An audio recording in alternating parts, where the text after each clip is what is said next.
Hello and welcome to the Front End Horse live stream. It is Nuxt 3 Day, people. I know a lot of people have been looking forward to today. There's been a countdown for the last couple days or so. It is here. It just came out 2 hours ago. And with us today is Kevin Lewis. Kevin, how you doing? I'm doing very, very well, thank you. It is raining, but everything otherwise is good, thank you. If we could dig into that more. So how hard is it raining? What's the temperature? No, no. I was like, I have a weather sensor. I can get your answer. Let's do this. No. Can we make a Nuxt app that ties into that weather sensor and just the whole thing? That sounds so great. So yeah, we had a Nuxt stream planned for today, and then it just so happened to kind of like fall on the same day. And just talking to each other, we're like, can we do a Nuxt stream today and just live in Nuxt 2 land when the beta for Nuxt 3 just released? I don't know. So probably that's not us, is it? Yeah, chat would have eaten us alive. I mean, these people are vicious monsters. No. We have a super wonderful chat. So I just want you to know that if we get stuck at any time or have to debug or whatever, it's no sweat. Happens to everybody, and chat is super supportive and generally gets us out of bind. So yeah. So I'm excited. We kind of know what is on the announcement site, right? Like, we don't know too much more. They did a pretty good job of kind of keeping it guarded. And now they've just released the beta, and now it's kind of like, all right, let's go kick the tires and see what's up, right? But before we do, can you introduce yourself for anyone in the chat who might not know who Kevin Lewis is? Absolutely. Hello, I am the Kevin. I am a developer advocate at a company called Deepgram, who has AI speech recognition API. So if you want to do stuff taking voice and writing code and doing stuff with that voice, you can come use us. And I also run a event series all about core skills. So it's aimed at nerds, but we don't talk about technical topics. We talk about all those skills that you kind of just have to figure out as you're working for the first time or at any point in your career. We're actually running our next event on Thursday, shameless plug that I didn't ask about beforehand. But right, so I run You Got This. Okay, nope. All right, so anyway, I'm so... No. Well, I'll see myself out. Bye-bye. Plug whatever you want. It's all... I mean, I've got you on. Happy to plug. I just dropped your Twitter in the chat. Awesome. If you want to say that one more time, because the joke probably went louder than your plug, but please plug it. Core Skills event series. If you want to come learn about all those other skills that aren't about writing code, but will help you have a happier, healthier work life, come to You Got This events. They're all community events. There's a free meetup in a few days, and then a conference in January, and it should be all groovy. And I'll pop the link in chat now. Perfect. That's perfect. That sounds great. There's not enough of those kinds of things. Exactly. We focus too much on learning JavaScript and learning that kind of stuff. But yeah, perfect. You got this.io. Very cool. But yeah, those kinds of things are not as deliberately taught. So I love seeing that. Exactly. Kevin, thanks for the introduction. And yeah, so if you're not following Kevin on Twitter, I just dropped his Twitter profile in the chat, and there's also lws.io, really nice domain name. And also, by the way, fantastic people in chat: Aaron, Henry, Ben, Brent. Saw some fantastic people. Thank you so much for being here. Yeah. So, could someone post in the Discord just to let people know that we are live? That'd be super helpful. I sometimes forget when we're getting everything together. But yeah, so we've got to have you back on sometime when you are, you just started at Deepgram, so you're still like kind of learning the ropes there. I would love to have you back on when you're a bit more familiar and we can do some deep learning voice stuff. Is that accurate? That's kind of all I know. Yeah, you got it. Yeah, that would be really fun. That sounds super fun. I would love to spin up a project and learn that kind of thing. And Ben Holmes, great to see you. So cool. So we were just talking about how we kind of want to go through Vue and Nuxt fundamentals first, then dip into the Nuxt 3 guide and kind of go through it. Where should we start? I think if we let's hit the Nuxt docs first of all, Okay. and irrespective of Nuxt 3, Okay. maybe if we take a look at their getting started guide. I think this is a lovely site. It's fairly Right. new. Super Yeah, cool. look at Yeah. that. That's so cute. I like those. I do want to shout out like the nice little revamp that they've given the brand. I like the new logo. I'll make this a little Mm, bigger so the chat can see it. Yeah, just a few like tweaks over, like it's not completely different. It's still the green, but really nice brand refresh. I'm definitely enjoying it. really nice. Yeah. So you were saying check out the docs. Do we want to check out the Nuxt 3 docs? 'Cause I think these might have gotten like a revamp pretty Yeah, recently. I've not seen these, but my gut's telling me it's probably not this. It's Okay. probably just Nux more generally. If there's a V3 somewhere, like let's knock that. Or here in Learn. Cool. So learn Uh, docs. yeah, I think that sounds good. There's loads of ways you can use Nux. Uh-oh. Oh, Nux, oh, Nux, if you are in the chat by chance, just a quick heads up. But it happens, everybody. It's launch day. If this didn't yeah, happen, you're not human, right? Like this is not. yeah. This happens to everybody. But how do we get to docs now? This might be them saying these are the only docs Come we use. respect now. These are your docs. What do you Yeah, think? then they're not. Um, Well, let's hit getting started at the top. If not, like we can just jump straight into the terminal and try out this as if we hit installation. Cool. All right. This is all very Nux 3 flavored. So maybe if we just take a step back and we set up just a Nuxt project that isn't Nux 3, we Okay. just maybe talk through this file structure, how it all works, and then we can jump in and a separate project with All right. Cool. Nux 3. So should I spin up my VS Code and Let's do it. all right, And open cool. up a terminal. Sounds good. So I'm gonna go to there. So I've got a terminal here, and I'm in like my main repositories folder. What would you like me to do? So what we're going to do is use, so in React land, there's something called create React app, and it will create like a boilerplate app with like fairly minimal, like it's not that opinionated, it just kind of gets you up and running pretty quickly. Right. Nuxt has an equivalent, and it's a executable script on npm, so we could use npx to run it. So if we go npx create-nuxt-app, Awesome. And I think then Next has one too, right? I'm so sorry. it does. No, it's totally fine. It will eventually error. You need to just give it a name. It could be Okay. anything you want. Cool. I got a little too handsy with the enter key. So create Nuxt app. Let's go Nuxt 2 demo, right? Because perfect. we're starting. So just for the chat to kind of fully understand, we're starting with Nuxt 2 to kind of see where things are now, and then we're gonna hop to Nuxt 3 in a bit, just to kind of start with basics, so that we're not starting off into new territory entirely too quickly. Yeah. So it's going to go grab that package, Cool. and it's going to just ask you some questions. It's actually really nice. So we can pick JavaScript or TypeScript. I'm going to propose. Yeah, JavaScript. Sorry, I I was going to propose. Word. Cool. No, all good. I think now. whatever one you're not npm, whatever floats your boat. Been going npm lately. You can install a UI framework out the box. I like Tailwind, but Cool. I think we could just leave this, or for the sake of today, or install Tailwind, whatever. It's just nice. They give it to you out the box pre-configured. Yeah. We can include Axios, which is a HTTP client, Nuxt Content, which I'm going to propose we just flip on, just so we can take a little look at how it works. Cool. And set up for it being a progressive web app straight out of the box. Okay. Yeah. That's all. I mean, basically, all of these modules are available with an npm install after the fact. What these do is include them in your like config file out of the box, so you don't have to muck around with the configuration. Awesome. And these include them as a module, which is like a very Nuxt specific thing that if people it like injects functionality. into your Nuxt app. Flip Axios on, and let's move on and see what the next thing is. Let's go for all of it. Here we go. All right, cool. So enter Linting Tools. For today, let's not have angry lint errors. Sounds good. We're on a stream.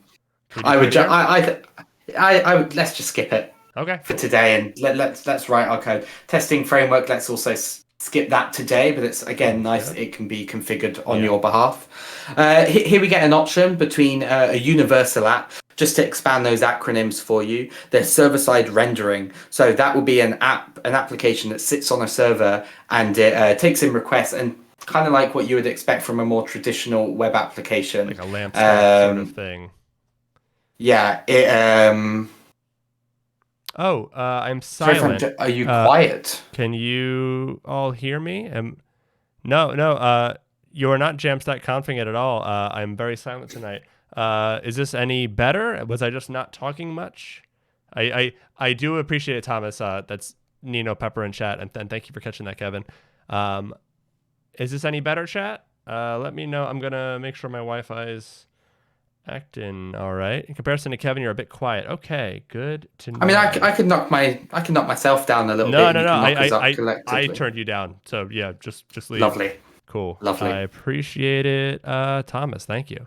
Thoughts of current. Brilliant. Got it. Cool.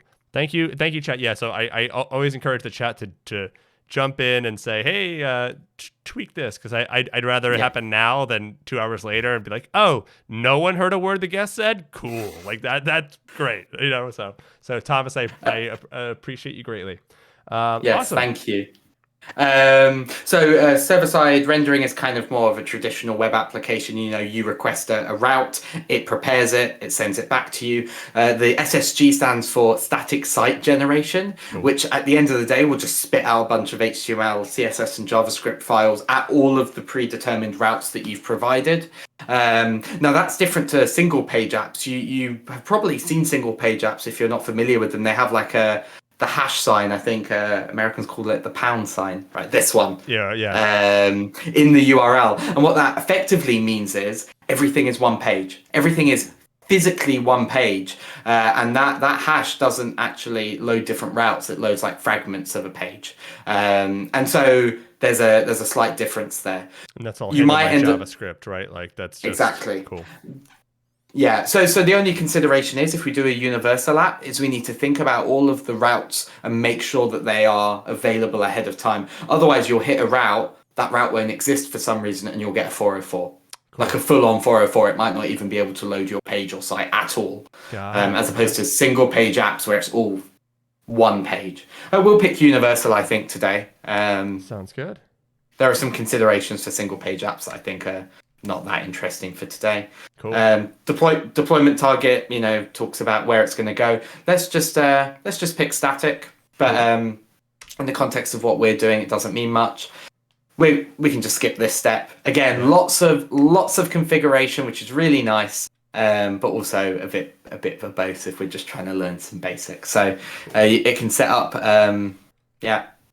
You got it. Version control system, yes, please. And it will go ahead and install all of the packages, which will include Axios, the Nuxt PWA package, Nuxt Content for you. And a lot of these options are basically selecting textual options for you in a config file. So you then don't have to go to the config file and go, what was that? What were the options? Because you've had it here in this very defined flow. It's pretty nice. Yeah, I really appreciate when frameworks do this sort of thing. I've been playing around with Astro lately, and they kind of walk you through like picking out certain things because that has the ability to use like React and Vue and Svelte and all them. You can kind of like it's like a buffet kind of menu style where it's like you can just pull in all these things, and I greatly appreciate that, to just kind of dumping you into something and saying, now set it up yourself. So that's lovely. Cool. So should I follow these directions here? Yeah, that's it. We're going to CD into it and it's open it up in this, and then npm run dev, and it'll spin up a dev server for us. Bhomes Dev has asked a question. I am not 100% sure what you mean by that question, and that's probably on me and not on the way you've asked it. If you want to try rephrasing it, I'll give it another punt, but I might not have an answer for you. That means it'll reload the view runtime on every route change, aka page level. I don't. So I think he's asking. So the Jam Snack Buffet, I think Alex Music's nice. Yeah, and Ben did a great talk at Jam Snack Conference where he was in a chef's hat. If anyone caught that, and if you did, well, actually, if you didn't catch that, people should go back and watch that. It was a fantastic talk, Ben. A whole lot of fun. Tons of puns. It was great. But I think Ben is asking that because we're not doing a single page app, is JavaScript going to handle the routing, or is the DOM going to get cleared and brought back in like an old style page? I got it. I am 95% confident it handles those internal route changes. But if you are, I love that. But also, I don't love that. I simultaneously hate that. That was intense. That was a lot. It was just, I wasn't expecting it, you know? Okay, and then I always think like, oh, they're warm. They're warm masks, right? You're empathizing. And you can like feel your breath. A little too hard. Got it. Yeah. Just. Yeah. That's amazing. So no, it will handle internal routes. But if you consider that if you go to like /about and there is no /about page, there is nothing at that .html, you will get a 404 because you're trying to load a page that doesn't exist. If you go SPA and you go like /hash/about, you're still actually just loading the index page and then you load in a fragment. So I think this is more about handling routes ahead of time, especially at static generation. Yeah. Yeah, there probably is more nuance here. I'm assuming they're following kind of the purple pattern. So like you render and you start to lazy load other routes and critical assets, and you basically make it so that once everything's loaded in statically, you then start to do some JavaScript work and make it so that page changes and things like that are much quicker, and you don't have to wipe the DOM and bring it back in, but you just kind of handle all of that through Vue routing. Yeah, you generally hit more loading states when you go single page apps, and almost certainly for that reason. Got it. Okay. Like an initial loading state. I'm going to just cough, hang on, I'll mute my mic. No worries. And Ben, I think that's what I think, but I'm definitely not a Nuxt expert, but I'm pretty sure it works similarly to also how Next handles it. But once again, I don't know. But good question. You very much have not got the expert, but maybe that's welcome, right? It's all good. Yeah, we are here to learn together. And chat, if you know better than us, please let us know. Cool. So please go ahead. No. I was just gonna say we've got our thing spun up, but if you got something more. Yeah, I was going to jump in and start talking about this file structure. And actually, npx create Nuxt app historically has created a ton more directories, which I almost immediately go and delete in projects as I'm starting and then reintroduce as and when I require them. This is an opinionated framework where, like Ruby on Rails, I suppose, the names of directories denote certain features, and you should treat them in certain ways. So I'll give you a example here. If we go inside of the pages directory, go into pages. We get file-based routing. So if you drop down the pages in the sidebar, we have index.view. So this will be the page that renders when we just hit localhost 3000. If we create an about.view, that will then be available at /about. Cool. And you can handle dynamic routes, you can handle nested routes, and so on. But that is how page routes are created on your behalf. If you're building a Vue project vanilla without Nuxt, you need to go in then and define all of those. And Nuxt kind of gives that to you for free. Cool.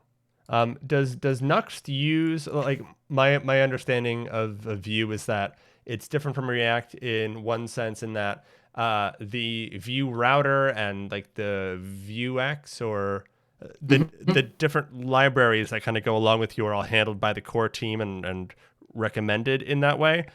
Does this use Vue router and a couple other of those libraries? Exactly. Okay. Exactly, cool. And they're baked in a very opinionated way. So this is how the routing is handled. About the structure of this file in just a moment. For those of you who might have used Vue before or maybe used it once upon a time, these are single file components, SFCs. We in single files can put in our markup, our logic, and our styles. Nice. And I think React follows a very similar pattern there, though I think it is I find Vue a lot more palatable to like read and understand, but that's because I'm familiar with it. Yeah.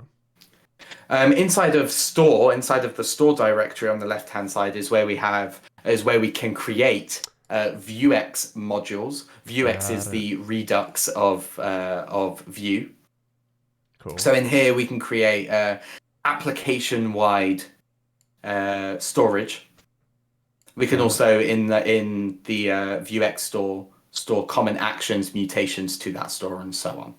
So you'd put very common functionality, perhaps, but certainly data over here. Cool. What else is important here? So we have this static folder. These ones just get dumped at /file name. So this will be at localhost 3000 /favicon.ico favicon. Got it. I've heard it said both ways. Both make sense. So these are provided. This one that you've got open right now, I'm pretty confident is part of PWAs, but maybe I'm wrong. I think this is, I mean, just going off the acronym, I'm guessing it's a service worker. Service worker. To make it into self-destroying service worker is what I'm guessing that is. Well, I mean, my power deduction says this is definitely about the PWA setup, because most times I leave that off at the start, and this file doesn't exist. So interesting. my detective powers help. Okay, cool. Next we have components. So basically everything that users are going to see and interact with in a Nuxt app is a Vue component. Vue components, as I mentioned, can comprise of markup, as you can see here, inside of a template tag. We have styles, and the nice thing about styles is you can also scope them to this instance of a component.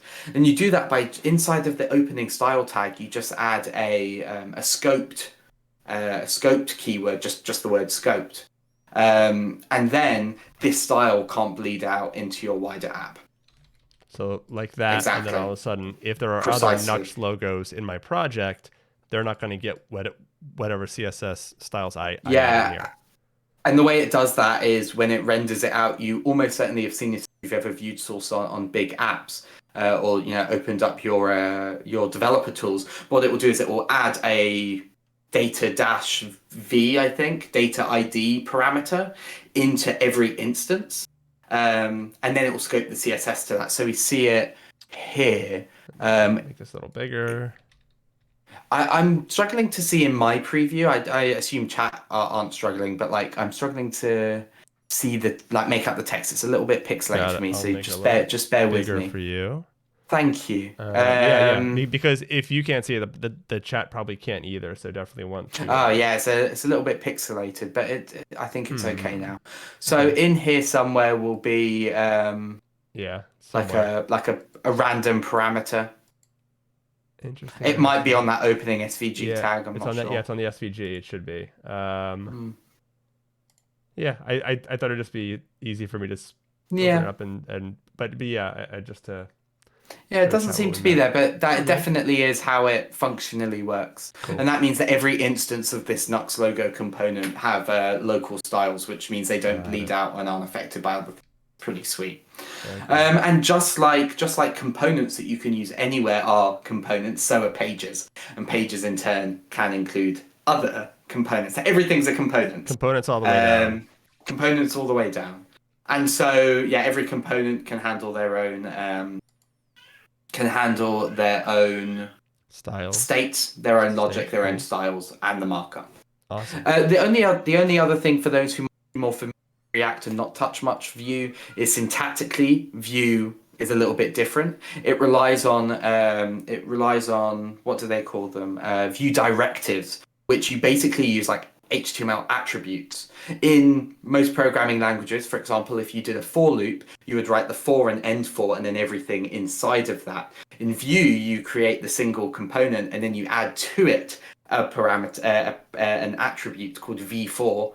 And then it loops it. So I think it's just a little more clean to look at. It looks a little like Angular. But each to their own. But you'll see this syntax coming up a few times. Cool. Just like React, it does props, local state. We can have methods that can be, enacted when people interact with the component or based on other factors like data being available. And there are other components we can create too. Do you want to try refreshing those Nuxt 2 docs and see if they are still 404ing? I can't imagine they would be 404ing for very long. There we go. We got someone in the chat who's on the docs theme. Clearly, I mean that's clear. How else would they know that they were failing? Someone's here. Pixel Crook asked about versions of Nuxt. We're currently just talking about Nuxt as Nuxt, so we have installed Nuxt 2. Yeah, shortly we'll be moving on to Nuxt 3. Yeah, good question, Samuel. Sorry, I know the names. That's why I got it. So Thomas and Samuel, and Sam, good to see you. But yes, we are hopping to Nuxt 3 in a little bit. Just kind of want to lay a baseline for people who don't know Nuxt 2 and don't want to. Yeah. Shall we take a look at concepts and we'll look at concepts first, features and directory structure. I think we've covered a lot of this. We've mentioned SSR, we've mentioned SSG. The Knox Lifecycle is kind of interesting. If you want to click on that, there's this a lovely diagram, which don't worry, we won't. This feels a little bit like a school class now, so we won't go too far into this diagram. There will be homework though, chat. There will be homework. Yes. But there are lots of parts of a component and a page existing that you can hook into and provide different functionality to, which is really nice. Some of these are Nuxt specific and some of these are Vue specific. So all of the blue ones here are Nuxt. Okay. Really, really lovely. Stuff like validating routes. Stuff like grabbing data from the server with async data, which will be done at build time or live, depending on the context of the app running. Like it's and it does a lot of that work for you. It's really, really lovely. And then all the grey ones are given to you in Vue as well. So we don't need to go too much into this, but just know there are all of these lifecycle steps. Hooks is what they're called, that we can hook into and then provide some functionality. So really lovely. Fetch, okay. The instance is created. Like I'm very much coming from the React world. So like async data is kind of like get server side props in Next. I think is that. I'm not good enough with React to answer with confidence. I think that might be similar, but let me know, chat, if I am wrong. Put out a palm homework, sharpen pitchforks. All right. You don't have to, but that's fine. But yeah, and validate's really handy. So that's just a function that's called to check if that route actually exists, and then throws the forward. Yeah, it's a really when you start having dynamic routes. When you start having dynamic routes, it starts to get a little interesting. Let's say, for example, /film/ID. Well, any ID will match that route, and the page will load. But then you might want to do some additional logic, like, can I just check this actually exists in the database? And if it doesn't, it won't render. It won't go ahead and create and mount it before it gets a response. And then you can do something with that. Validate is a way mostly to handle dynamic routes. Cool. Yeah, really nice. What's inside of the features section in the sidebar? It's been a while since I've looked at these docs. They look a lot nicer. I think there's... I don't think we need to go through this in any great depth today. Cool. The file system routing we've already mentioned, which is really nice. Let's look at the directory structure. This is, I think, the final thing, and maybe we can jump into Nuxt 3. Awesome. So there are, if you want to hit directory structure, which is the next top level in the nav. Oh, sorry. I don't know why. All good. So some of these are provided by the generator. Some of them you include when it is appropriate. For example, there wasn't an assets directory in our app, but there was the static directory. And basically assets will pass through your build system. Or will pass through Nuxt's build system. So you may be able to do extra manipulation or compilation of code before they're seen. Whereas stuff in static isn't. It's just served up as is. Got it. So that's kind of an interesting... Something like SAS, but static would just serve that SAS file as a SAS file. It wouldn't do what the assets directory does. You got it. Actually process it in a way that I want. And also files in the assets directory are accessed using slightly different syntax. So it isn't appropriate where you need consistent file paths. Got it. So if it's an image in a blog post, you actually don't really care what that path ends up being as long as you know the data gets rendered. When you're loading a social sharing image, an open image, it really matters where that URL ends up. You'd put that in the static folder. Got it. Awesome. What else is there? There's middleware, modules, plugins. We don't need to go through all of these in great depth, but there are. Content, like, yeah. So that ties Oh into yeah, the Nuxt Content module. Cool. yeah. And maybe a quick, actually, before we jump to Nuxt 3 to see Cool. if these do end up playing together, Yeah. maybe spending 10, 15 looking at Nuxt content would be a Yeah. really good shout. Awesome. But you know, Nuxt is very opinionated. It also it's really powerful in that once you agree with the way it's opinionated, you can be very, very quick for common functionality. I think this is similar with a lot of libraries like frameworks. Sorry, your mic cuts out every now and then. Is there anything that Yeah. Okay. No. No I worries. don't know why. All good? It's I think it might be a cable, but it's not something I can sort live, I'm afraid. Just wasn't sure if you get like, ah, Yeah, yep. no, sorry. No worries. Sorry. It's not too bad. I just wanted to say in case there was that quick fix. But cool. Yeah. Nino Pepper, kid noises. I'm not sure if that was referring to some actual kid noises that were appearing down one of our mics, in which case it was probably my mic and my child. And that might be that, but that's all good. It's very faint. But Yeah, no, cool. We're doing great. So let's take a look. If we pop back over to our code, cool. Let's just see how all these concepts play together. So here we have a component. It is not very blurry for me, which is probably telling me that my internet is pants, which is probably also explaining the audio cuts. But I'm on my Ethernet setup, so I'm not quite sure. Chat, am I at all blurry for you? I should be coming into chat at 1080, and I'm getting green on my thing. It says 60 FPS. Chat, let me know if I'm clear. Okay, Clear here. All right, cool. So it might just take a little bit of time for it to render in for you, if that makes sense. Yeah, and that is exactly what's happened. So, cool. We have these couple of components. These components are ultimately just HTML and the JavaScript manipulates them.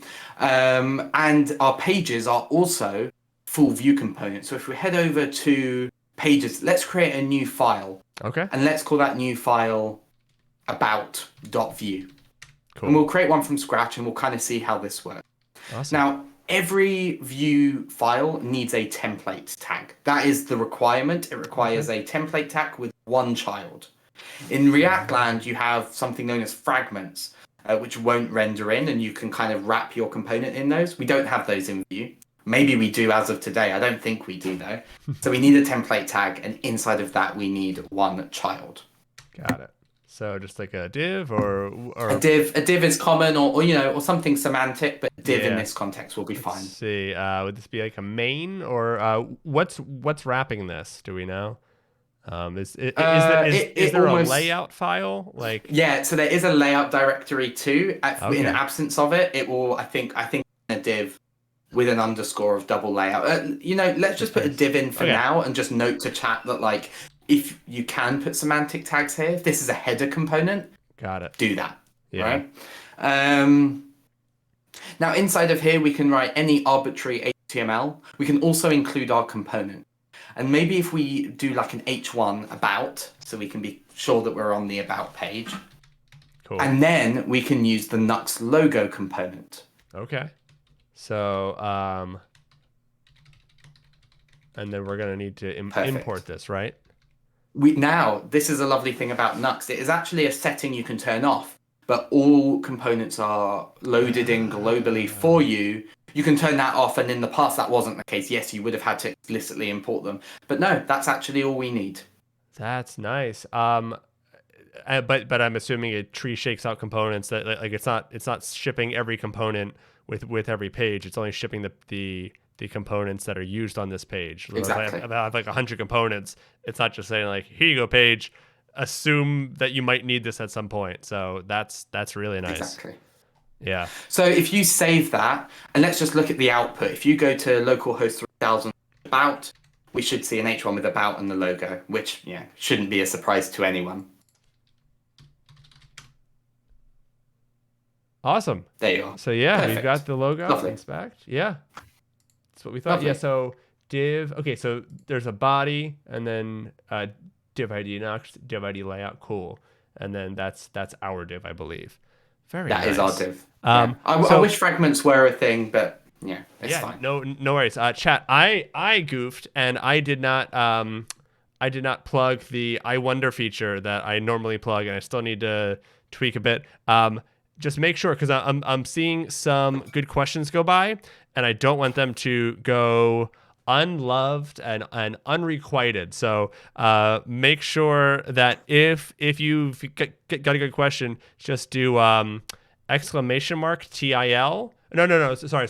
That's if you learn something. I wonder, !I wonder. I'm gonna put it on the freaking screen so you can see what I mean. I wonder, and then just your thing. Does Nuxt? We can't see it, by the way. We see the what we wonder page. Of course. Thank you for saying. Does Knox blah blah blah, right? And then that way it gets captured on that what we wonder page, and Kevin and I can make sure that it gets answered, because like I've already lost a couple of questions to the stream of the chat. Do we need a Mac to submit questions in chat? No. I don't get. I wish I knew what those what the diamonds question marks were. Oh yeah. So that was a laughing one. Yes. So some of the emojis don't come in. I got it. Yeah. It's I wonder. Yeah. So I wonder, making components globally available with import statements is heckin' cool. Does it work with type checking on props and autocomplete as well? So I'm not quite sure what the second half of your question is. I'm going to request again, just in chat or in here, if you just reframe the second half of that. You can type check props. Okay. Inside of components. So when you create a component, you provide props. There are multiple ways of doing that. The lightest way is providing an array of strings, and that is, they're not type checked. They're all optional. It's the Wild West. You can specify types, you can specify defaults, you can specify whether or not they're required. And if you say they're required and then they're not provided, it will throw an error. Okay, got it. Yeah, which is lovely. Awesome. Well, the errors aren't lovely, but the feature's lovely. Yes, yeah. But that's super handy. Definitely not one of my favorite parts in other frameworks to have to import components. Just feels like busy work, like once you've already figured it out. So that's pretty great. Awesome. Lovely. What do you want to hit next? Could you take us back to the view with the screen? I thought I did. I'm goofing on my buttons. Thank you so much. When you asked that question, I thought you did. Yeah.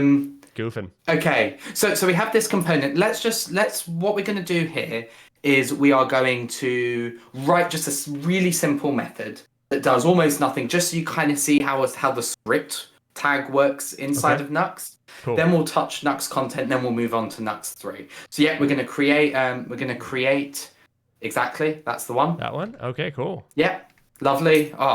Lovely code snippet helpers there. I love code snippets, and they speed me up, but then when I go to like write in CodePen or something and I don't have them, I'm like, I don't know how to code anything. When you don't have Emmet anymore. Ed asks, is this still Nuxt 2? Yes, do not panic. We will move on to Nuxt 3. We promise we will do what we said. I know we clickbaited you, but we will get there, I promise. Yeah, we're just doing some like Nuxt context setting, right? So we can do a little bit of comparison. Yeah. And this comparison is coming from people who don't really know what's in Nuxt 3. So this could be, what we're showing you now might not provide much value for the comparison, but it'll at least show you the core concepts of Nuxt, which I imagine won't change. Cool. Awesome. So what are we going to do in here? Let's create a data method. So round brackets. Oh, so not like this in Nuxt. So just round brackets, squiggly brackets, perfect. Cool. And in here we will return a object. Okay. And in here we can put in key value pairs.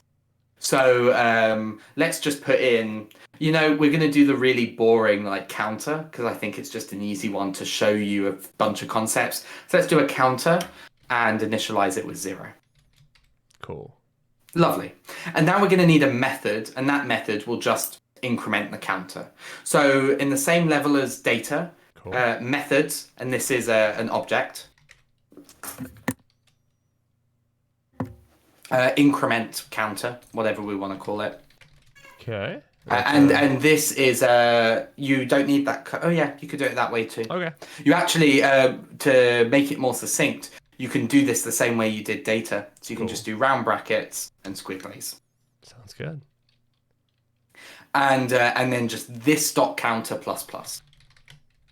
Right, I forgot about the this bit of view. Yeah. Got it. So now when we run increment counter, we'll up the counter by 1.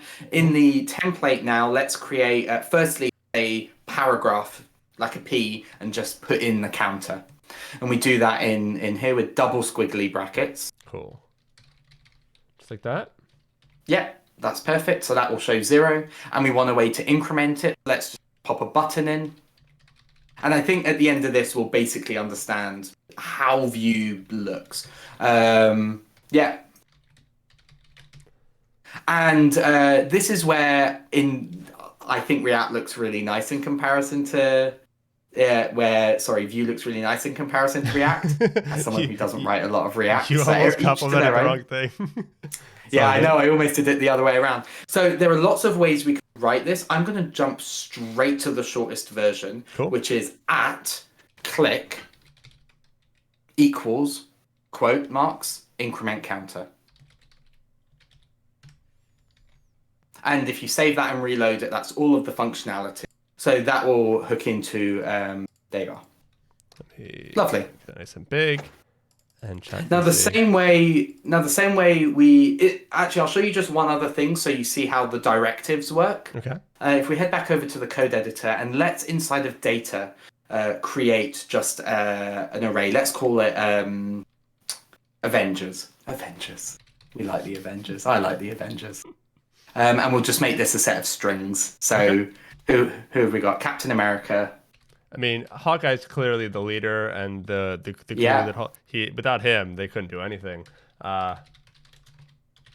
He's the guy with the bow, but yeah. I know the guy with the bow. No.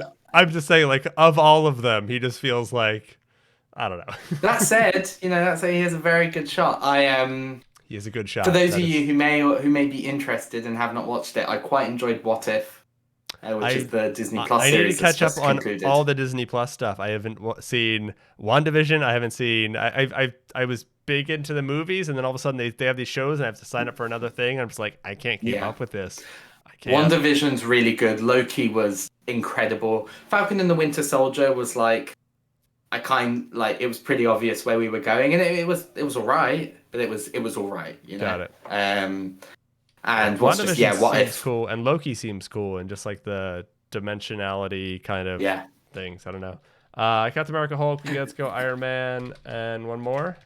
Iron Man. There are more. Everyone, we know there's more. Oh yeah, I would say let's just do one more rather than name, because you can go in like the comics, we can get like Wolverine in there. Like there's been a lot of lots of versions of the Avengers. But what we're gonna do is over in an unordered list, right, for each of them, just so you can see how the directives work.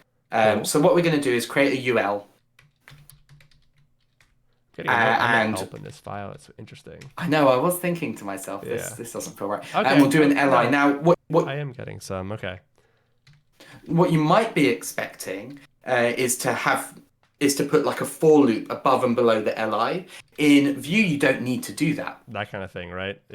Something like that, right?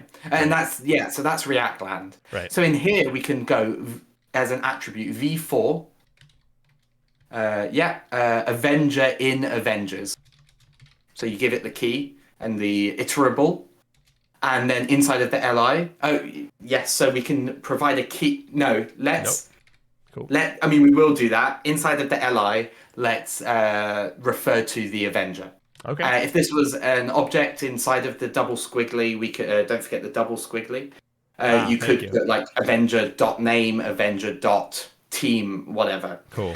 It's just a string. Now you'll notice the red squiggly here.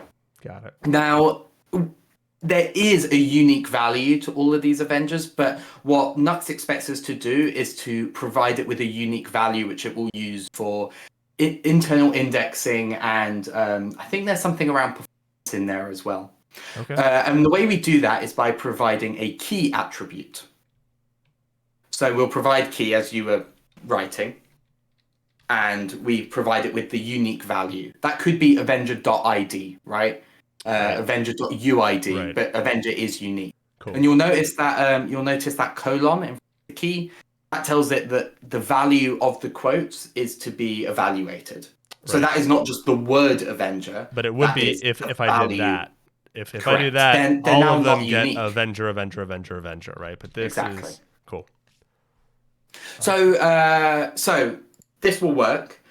Rather than going through all of the different directives in a very similar way of the v-for in as an attribute, we can also do v-if, v-else, v-if else. There are others as well, but this is how a Vue component looks. Cool.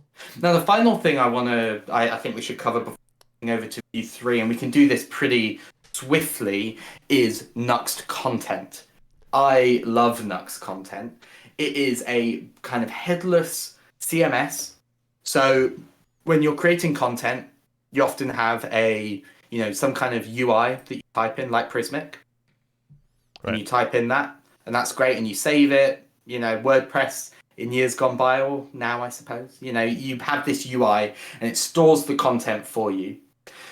The way Nuxt Content works, instead of going off and grabbing it from a database, is it uses files inside of this content folder, and gives you a way to query those inside of your pages. That's cool. You can put Markdown in here, JSON files, CSV, XML, probably some others I've missed. I think straight up text files can go in here as well. It will serialize those for you, provide some helper properties, and then spit it all out so you can render it in your components. So I want to propose something super quick, just partly so that chat doesn't eat us alive. I did check out that there's supposed to be a Nuxt bridge, which seems to be like a wrapper around Nuxt, and Nuxt Content should work. Do you want to try Nuxt 3, jump to it, and then see if it like once we've gone through Nuxt 3, see if Nuxt Content works there. If not, we fall back to this. No, if not, let's roll on Vue 3. Okay. All right, cool. I think I just want you to know what Nuxt Content is. We throw files in this content folder, and inside of async data, which is the same, it's inside of that export default object. We can go and query that data, filter it, limit the results, and then spit it back out at the page. And if you statically generate your site, or even if you server-side render it, do all of that before it renders the page. So it's all baked into the page for you. That's the real TLDR. So if we don't swing back around to it, it's pretty sweet. If you need some form of UI, this is not the way to do it. You want to use something like Prismic. If you're developers and you're happy working completely or using the Git flow to review content, this is very much worth a look. Right. Can you do MDX style things in this? Are you familiar with that, where like you can add components and stuff? And you can do that now inside of logo, and it will render. That's completely fine. I can add the Nuxt, like I can do. Now there are a couple of gotchas in here. You can't self-close, and they're all lowercase, and where you're using capital, you dash them. So this would be all perfect. Nuxt logo, and you would need to close it. But that's it. Yeah, and if you could pass. Yeah, that's cool. Yeah, you could pass props into this. You could put stuff in between the tags. If your component set up with a slot, you can pop stuff in there. But yeah, that is completely valid, and it's very nice for creating custom components. Yeah, very cool. Yeah, so I definitely hope we come back to it, because I would love to take it for a spin. But yeah, I definitely don't want to clickbait them any more than we already have. But this is a great foundation, just because I haven't used Nuxt for probably since like December, so I kind of forget. Oh no, I've used it on streams with my colleague Lucy, but I haven't like gotten into a deep project about it. So this was a helpful refresh for me for sure, and I think the chat got a lot out of it. Just kind of getting the framework, or the groundwork of the framework. So yeah, let's hop over and figure out how to run with Nuxt 3, because it's out. Yeah. Somewhere in here there's a table, and it shows you the difference between Nuxt 2, Nuxt 3, and the bridge, right? I don't know if it shows the difference between Nuxt 2 and Nuxt 3. I think this focuses on the features, and I know Ben Holmes is excited about this one. So there are some things here that we can test out. There are some that are like, oh, that's really nice, but it's not a thing that we can be like, wow, chat, look, it's lighter, right? So like these will be kind of baked in to what we try out. Unfortunately, two of the ones that I was looking forward to trying, the hybrid, the incremental static generation, is still listed as soon, and the Nuxt dev tools, which I've seen cool things about, is also listed as soon. So we will have to try those out at another time. But we've got Suspense. We've got the composition API, which dropped in Vue 3. Is that correct? Sorry, yeah, in Vue 3, right? I'm pretty confident I've seen it before now, but maybe it was a Sorry, pin, like it Vue wasn't. 3, not Nuxt 3, You are right? completely right. Cool. Yes. The Nuxt CLI, I'm curious to see how that's different from what we just experienced, because we went through the CLI. I'm curious to see zero dependency experience. That's pretty exciting. That may well be what we've just used. Oh, really? Interesting. I think so. I mean, reading it, a new zero dependency experience for scaffolding and module integration. Well, there were no dependencies because we ran it from npx, and it did the scaffolding and the module integration. I think that. I don't think that's a Nuxt 3 thing. I think that's just a Nuxt, but we'll see. Okay, cool. We will find out. Nuxt Kit we're probably not going to get into today because this is for developing modules. But like my colleague Lucy, who made the Prismic Nuxt module, will be using this. And if you want to make a Nuxt module chat, it seems like you're going to be using this nice new Nuxt Kit. And then stuff like this, where like Webpack 5 and Vite isn't something that we can, like Vite's awesome, but at the same time, like doing a stream and being like, wow, that was fast, cool, like let's move on, right? Like it's tough to like dig into that feature. And then TypeScript we can't really dig into. Well, we could, but we're not going to. And then Vue 3 brings with it some different features, but like I think for the most part we're probably gonna dig into Suspense, probably a bit of the composition API, maybe some of the CLI, and just kind of see what's changed in the way that we're doing things here. This Nitro engine is interesting. I don't know enough about the stuff under the hood to know how this changes things. But then this is Nuxt Bridge, where this is what I was saying, where legacy plugins and modules should still be working. Granted, it is day one of the beta release, so there's a good chance we're going to hit a bug with like using Nuxt content and whatnot.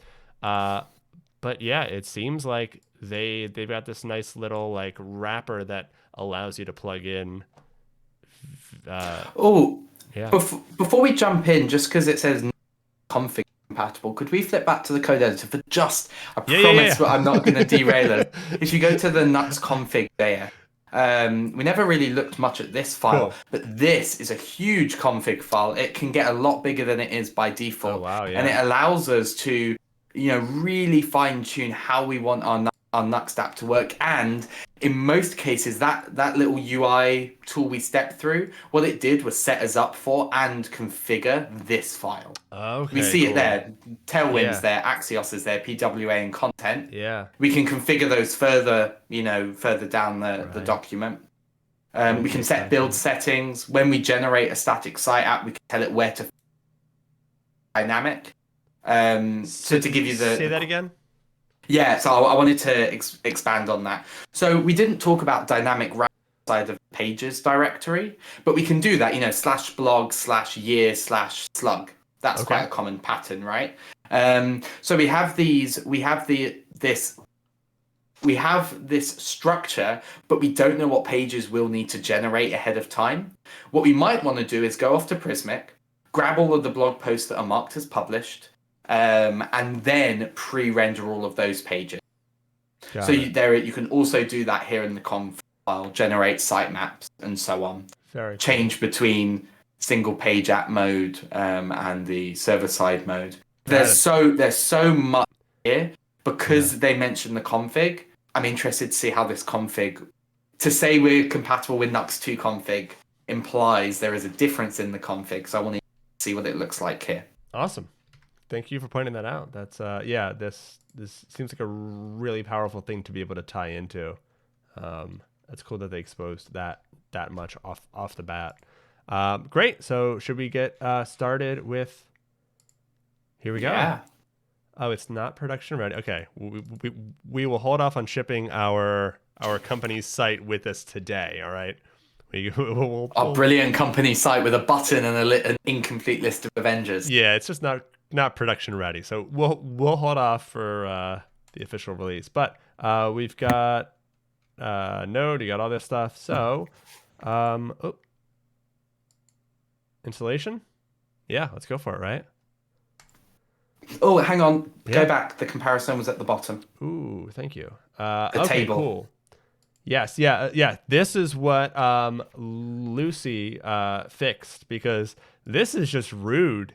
I don't know what they're implying here, but I don't like it. Why is this the worst one? What is it? A cow? It's a horse. It's a horse. It's a horse. And it's rude. It is rude casting aspersions on the horse. Yeah, so Lucy did a good thing, and she went in and edited the code so that the horse was the fastest thing. It was faster than the rocket. So thank you again, Lucy. And I agree. But yeah, so unstable. Got it. So fast. Nuxt Bridge. Okay. So Nuxt Bridge is how you take your Nuxt 2 apps and unlock some of the features of Nuxt 3.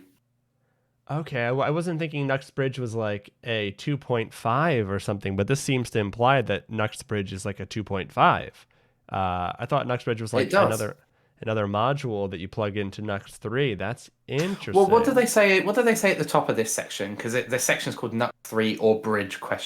Did they have more above? Migrating. That kind of talks about Nuxt 3 or Bridge. Enjoy using all the new composables are available. New templating system and conventions are enabled.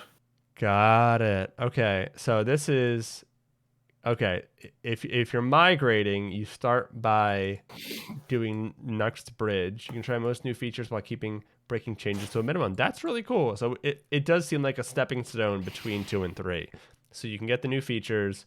Semi-stable, it's better. Yeah, so you got some improvements here. The script setup syntax, auto imports, it comes with that. Oh, interesting that we just had auto. If that's what I think it is. I wonder if that means. Yeah, I'm not sure. Webpack 445. Yeah, because we definitely just had something that sounds like that. Right. So it seems like Oh, okay. So Nuxt 2 has the old Nuxy, or maybe that's a typo. Nuxt CLI. So we're gonna check it out. Oh no, they said it. No, that must be right. Nuxy. All right, cool. Let's get to it. Yeah, that's interesting. All right. Shall we spin up a brand new project then, seeing as we don't exactly have a lot to go on? Yeah, I think so. Let's not do bridge and half-ass it. Open terminal. All right, cool. I'm gonna grab this and do the same thing we did, but we're gonna keep this still around so we can refer back to it. So do that. Init Nuxt 3 app. Need to install the following packages. Yep. All right, cool. So we got the new Nuxt CLI. So it seems like. And is that already set? Weird. That was really fast? It was really fast. No. Oh, yeah. Nuxt 3. So that was the same amount. Yeah. Yeah, what's the difference here? We didn't have to npm install last time. The end of the script did the npm install waiting. So here they've kind of, I suppose they've given, I mean, yeah, it'd be interesting to see what's in it before we npm install. I imagine it's just a package.json. Last time, that same kind of command also ran all the choices and everything. So, oh yeah, look. There's get ignore, app.view, Nuxt config, package, read. There's just 6 files here. Wild. Okay. Yeah. All right. So npmi, right? Is that what it's? Let's follow the directions. Or yarn, I guess we could do. But yeah, so npmi. I've never had like a framework start like this. I don't know if anyone else. I quite like it. Yeah. I mean, it's just. Yeah. I'm not against it. I'm just like, wow, this is a very different beginning to a project for me.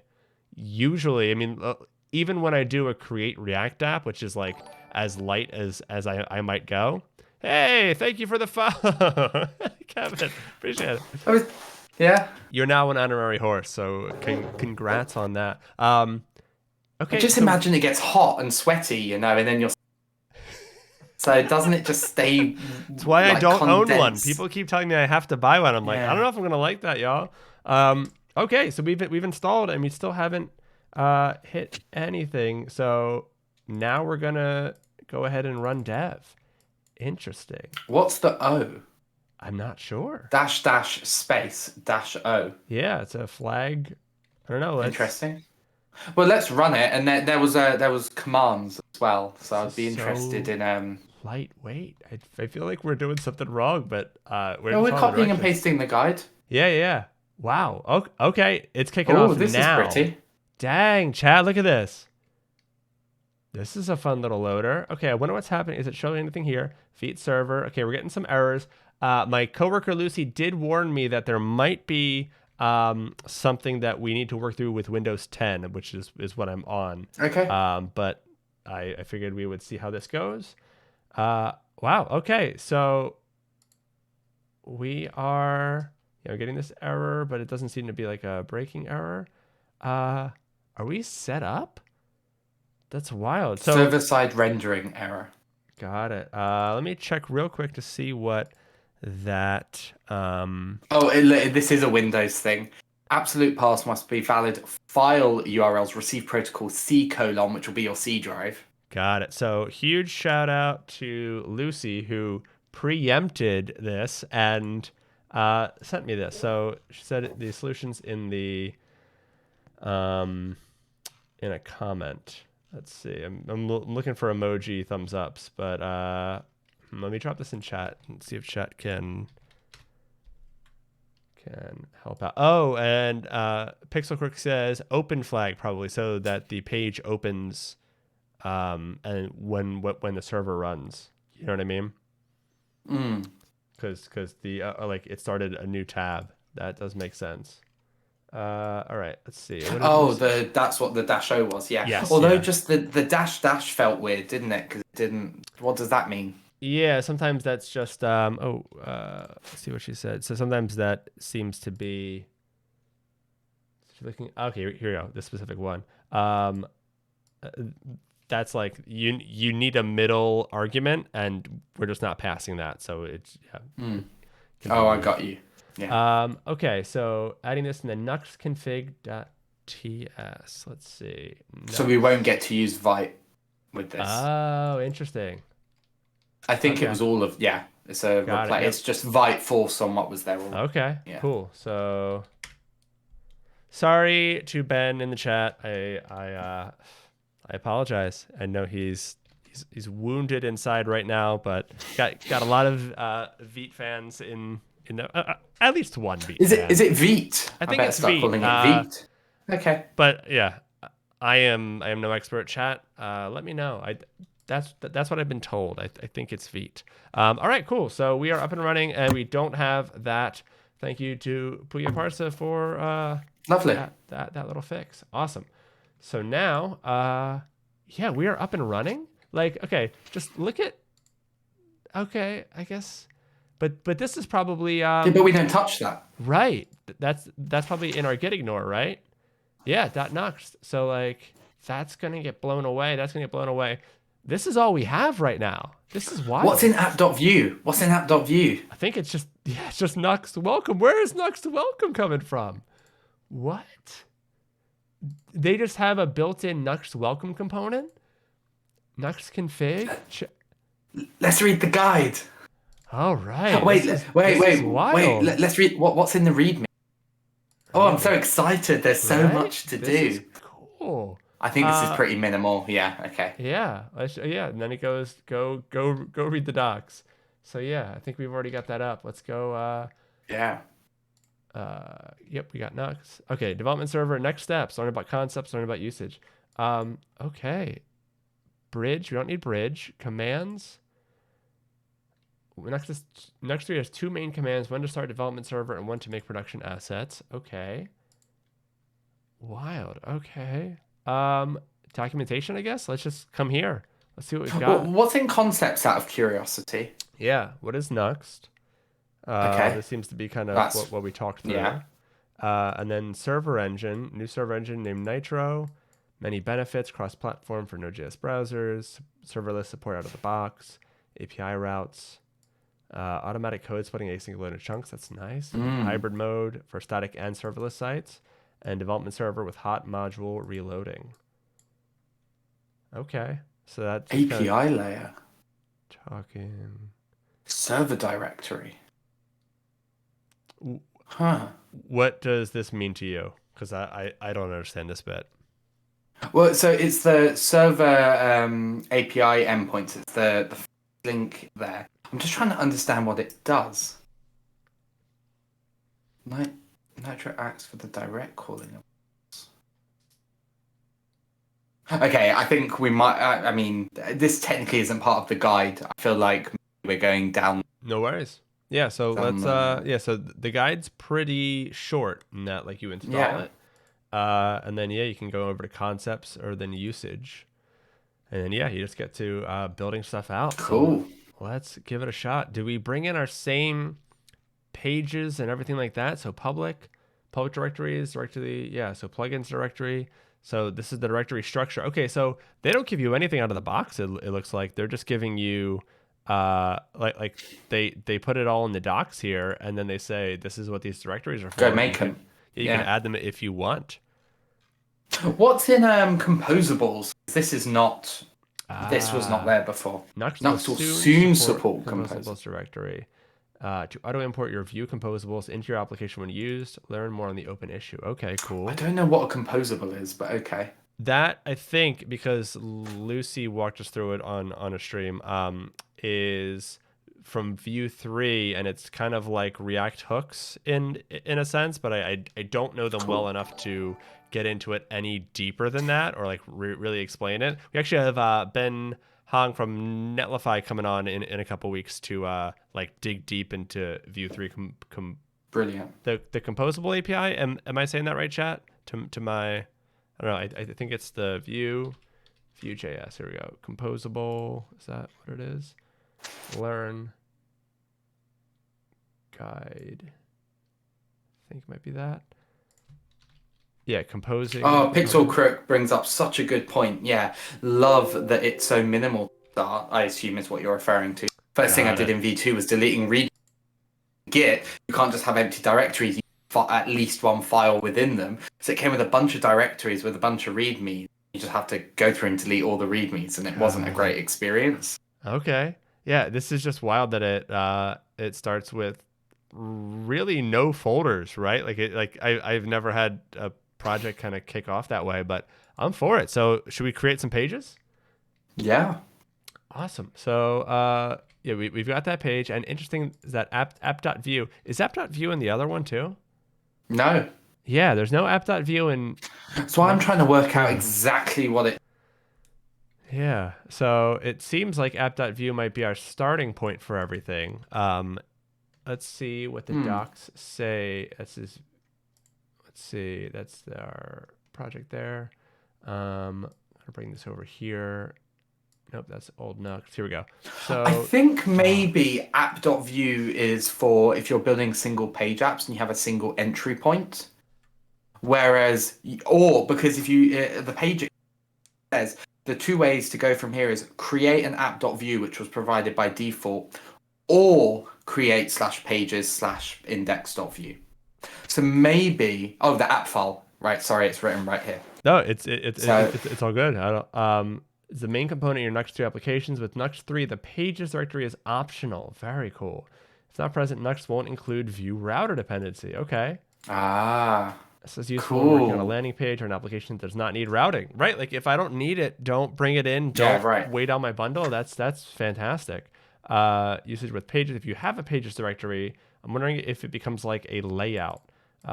Use the Nuxt page component. Well, they're referring to layouts at the bottom, but I'm going to go out on a limb and say if you're going to have pages, the app.vue acts as your default layout. Yeah, that's what it seems like. In that it becomes kind of like a slot here in a sense. Yeah, exactly. Yeah. Since Nuxt 3 uses suspense inside Nuxt page, we recommend to wrap it into a single root element. They link the suspense here. Okay, and that comes over here to Vue. to Vue 3. I understand suspense a bit from React. Have you used suspense very much? Not enough to talk about it Cool. confidently. That's fine. But so it's common for components to need to perform some kind of asynchronous requests before they can be rendered properly, right? Like if you're waiting on data from a fetch, you don't want to try to show that and potentially, get the cannot read ID of an undefined type error. And suspense will handle that for you as like a wrapper type component. So it's cool that Nuxt 3 uses suspense inside Nuxt page. That's really nice. We recommend to wrap it into a single root element. So what I'm hearing there is don't. Oh, no, yeah, no, look. Remember app.view acts as the main component. Right. Anything be global and include it in the page. So yeah, I'm reading that as do use it. Yeah. Like a default layout. Yeah, it's interesting. Got lots of chat. Let me grab that real quick. Yeah, and as Samuel said, deleting a whole bunch of stuff. Ben says, yeah, I feel like every project should have two types of starters: a walkthrough starter to show you the ropes, and a minimal starter that just gives you a launch pad. Yeah. Right? Like this is a great minimal starter that just like, get out of my way. Don't make me spend the first 20 minutes just undoing it. Yeah. Coming back down to here, I want to start from here. And Ed says, I like this minimal boilerplate, and instead of putting whole folder structures in docs, and you pick and choose what and when you need something. Yeah, like we don't need to go in and wipe out the 7 directories that we're using, or God forbid, I keep it in the project just because we might need it at some point, and then I bring on other developers. It has a side effect. Yeah, and it's just kind of like sits there and it never gets anything in there. And Sam says in non as an argument on its own is standardized across all Unix commands. Oh, hyphen. It means that further arguments should be treated as positional arguments, not options. Thank you, Sam. That's cool. Awesome. Thank you for digging that up. Yeah. That's fantastic. Are there any questions on the little question bit? Let's find out. We've got a few, yeah. So, okay. So Sam answered his own question. But Ed has that one about. I wonder if there'll ever be a competition for counter demo. Or like, is there ever going to be anything stronger than that as a demo? And I don't know. It works. The to-do list app. That's definitely up there. Those two are competing for the Hall of Fame position for sure. And then Sam said, I wonder. I think. Oh, you did both, or it picked it up as both? No, it says that's interesting. Did my thing break, Sam? Or did you type that twice? I don't know. Making components globally available with import. Does it do autocomplete as well? And then clarification time from Ben. Let me actually, I don't have to like click into the studio mode, turn that off. And one sec. Interact. No worries. Cool. I wonder if that globally available magic breaks your type checking. Like when I type Nuxt logo prop equals fancy without importing Nuxt logo. Oh, yes. I understand what you're saying. Don't know. I mean, that's a tooling question, right? And the tooling is different in every code editor. I don't use VS Code as my primary editor, so I'm not too familiar. Got it. Okay. I understand what you mean now. Like, yeah, obviously it will functionally work because when you save a file, the file saved is irrespective of where you did it. But tooling-wise, I'm not sure. That's an interesting question. Okay, cool. Good question, Ben. Thank you for asking that. All right, let's back to desktop. All right, cool. So I'm gonna get pages directory going because I think that we're gonna want some pages. I know like that for certain landing pages and for maybe like single page apps, you could probably maneuver everything into this app.view, but I kind of like the spacing out a bit more or I agree. The structure of a pages file. So agree. Question as to what my primary editor is. I use Nova, which is an app built by a company called Panic, who make very good software for Mac and iOS. They made Coda, right? They made Coda, so Nova is like the spiritual successor. Right. And it's really good. It came out earlier this year. Nice. Very cool. Awesome. So we're going to have to put Nuxt page in there, is what it seems like, if you have a pages directory. So add that, and then should we create a pages directory? Yeah, let's do it. Awesome. And let me check off that. Nice. And yeah, I guess we start with an index. Yeah. Index.view. I think that will give us the equivalence. Yeah, index.view. Cool. Nice. We'll create our template with a single child. That's funny. Pug. Oh yeah. So Vue Nuxt gives you really nice like preprocessor like integrations with like Pug, Sass, Less, Stylus. You can do Pug Haml. in Nuxt? You can, yeah. You need to install the dependency, but then click that and you're That's lang wild. Pug. I never knew that. And in your style block, you can go lang as well. But you just need to install the package, and then it works out the box. Yeah, the style one I've played around with because Sass is pretty common, but I've never even thought of trying to use Pug inside Nuxt. That's wild. Yeah, it's not my thing. I'll tell you. Like I'm quite happy writing just HTML with the Vue directives baked in. Yeah. But you can do that. That's wild. I reckon that's really nice from a Pug-based like app to Nuxt, and you don't want to rewrite all of your components, right? So you could kind of, yeah. I think there's there's a really good argument for those sorts of things where it's a transitional thing, right? Like for developers to jump from like doing straight PHP into like writing Nuxt apps, or you want to do what Nuxt Bridge is doing essentially, of like helping people move over. So this sort of thing where like, hey, you can bring Pug in. That seems like a nice way to get the question of wasn't the Pug thing in pure Vue too? I don't think so. Vue just like we're just installing Vue without Nuxt. I don't think so. I think that would be on you to rate templates, but don't quote me on that. There might be some third-party tooling, but I don't think it's baked in. It was in Nuxt too, though, for sure. Okay. And Gabby, welcome. You are now an honorary horse. Great to have you.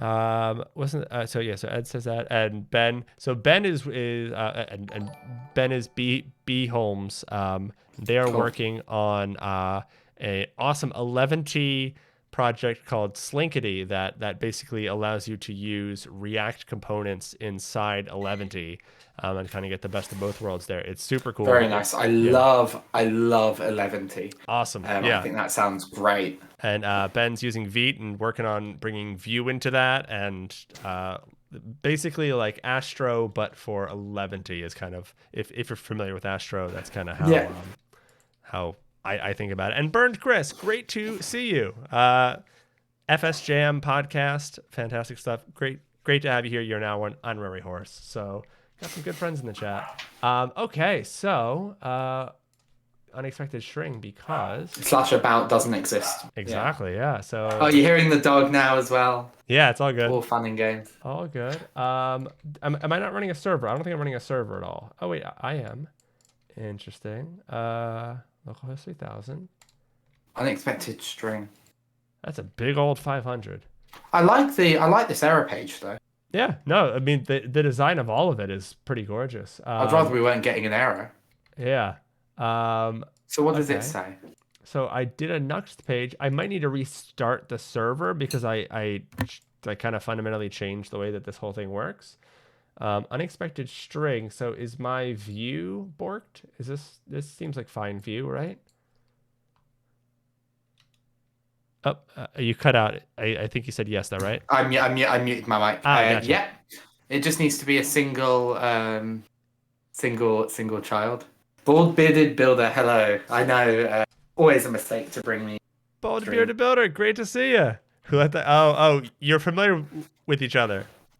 Yeah. Michael's my manager. My new. We've worked together in the past. He's your new manager, or he was your manager? Now that I am at DeepGram, Michael is the person who is my manager. But we've worked together in the past. That is fantastic, Michael. I only know him from interacting on Twitch and on Twitter, but seems like a phenomenal person. Wow, that's fantastic. Congratulations to both of you, well. Michael. It's great to see you. Hope you're doing well. That's so cool. And Ryan, we are digging into the brand new, as of 3 hours ago, Nuxt 3. So we're playing with it. We started with Nuxt 2, and we're seeing that there's already a good amount of differences. Would you say, Kevin? Yeah. Like, Yeah. Oh, it's so minimal. Like the starter app is so minimal. So yeah, Ryan, I assume you've just into it, but so this pages directory we had to make it. yeah. So other than that, it was just a bunch of text files. We I mean, we obviously we had text a files total was of 6 files off the init config yeah. or the create There we Nuxt are. app, and my hunch seems to have been right in that we added the pages directory, and that new file. I just needed to restart the server, and now it's working just fine. So yeah, Very nice. that app.view, which we didn't have over in Nuxt 2, is kind of like the root app, and that I'm familiar with from like Nuxt, has a very Yeah. similar thing, like an underscore app From and an underscore from document. Next. Thank From the you, React. from Next. Yeah, Thank you, yeah. thank you. But so this is optional. So apparently you can use it just like Nuxt 2. So you can create a pages directory, create view files inside of there. But this is the alternate way to do it. And kind of just to recap what we learned. So if you don't create a pages directory and you just do things in app.view, it won't include view router. It's Right. good for like single page Right. apps. So yeah, you could just throw everything in that one page. I question myself slightly on like why you then just have a Vue app, just a web page, and just include Vue.js. Yeah, maybe but there's some other benefits that come with it, oh, but yeah, the like lifecycle methods probably. Got The it. lifecycle method. Right, but if you're not if you're not routing much, yeah, it does start to go like, what? Why don't you just kind of run with a Vue app? I definitely hear what you're saying. It's like page. So like routing for me is a big reason why I would reach for a Nuxt or a Next. If I just need a dinky little app, where like I've got some dinky apps that just do like basic math for me, but they're just simple to have somewhere. That can be a create React app or a create Vue app kind of thing. I don't know if you need to reach for Nuxt, but if you're comfortable with Nuxt, go for it, baby. Yeah. That's all your thing. Yeah. And Ryan says that the Twitch algorithm recommended me, and you're actually happy. That never happens to me either, Ryan. Welcome. you are the one person today that Twitch has actually sent to a good place, because yeah, I'm right there with you. Pixel Crick says apparently app.view was in Nuxt too. It just wasn't like screamed and shouted about. Got it. Yeah, Sam. I wonder though if the inclusion of it might, whether it changed the inclusion just cut of out Vue for, router. I heard the inclusion of it. Yeah, I'm assuming in Vue 2 that in Nuxt 2 though, while it might allow you to open behavior, it probably didn't change the inclusion of Vue router, which I think is the big thing here. Interesting. Got it. That's what I would assume, but Yeah, just and it says assumption. with Nuxt 3, the page directory is optional. So it seems like that's also a big part. Twitch just went out to 2400. Yeah, exactly. Yeah, so very cool. So this setup is pretty different there. See what's changed in the Nuxt configuration file, because that's one thing that you pointed out. Like that's a big part of Vue 2.